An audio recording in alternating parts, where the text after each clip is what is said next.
On commence par une petite démo de la Golympium. Donc, pour le démarrage, on fait un clic long pour éviter les allumages intempestifs. Ensuite, donc là, tu es à 80 lumens. Tu passes ensuite à 160 lumens, 300, 500, 1000 lumens. Le 1000 lumens sur celle-ci, c'est un clic court, un clic long, contrairement à Pium Plus. Ensuite, pour la rééteindre, tu fais un clic long à nouveau. Si tu veux passer en mode rouge, un clic court, un clic long. Là, tu es en mode économie si tu passes sur le truc. Encore en mode économie, tu as plus de 200 heures d'autonomie. C'est aussi un mode de sécurité, c'est-à-dire qu'au moment où elle va avoir 10% d'autonomie restante, elle va flasher en 3 fois pour te prévenir. Si tu réagis pas tout de suite et que tu changes pas ta batterie, elle va pas s'éteindre, elle va passer en mode économie automatiquement.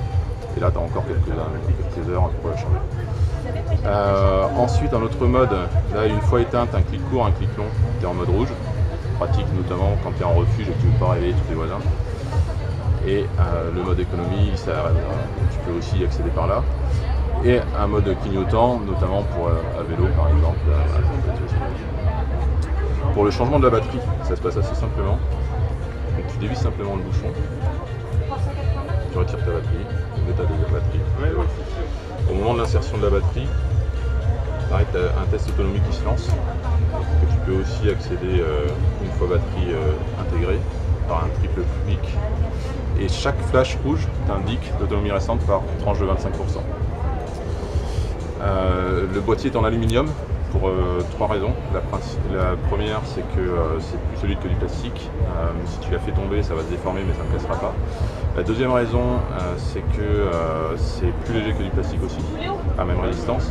Et la troisième, c'est que c'est un très bon conducteur thermique. Donc en termes de refroidissement, les LED, notamment quand tu es à 1000 lumens, ça peut bien chauffer. Ça permet d'avoir un refroidissement qui est sympa.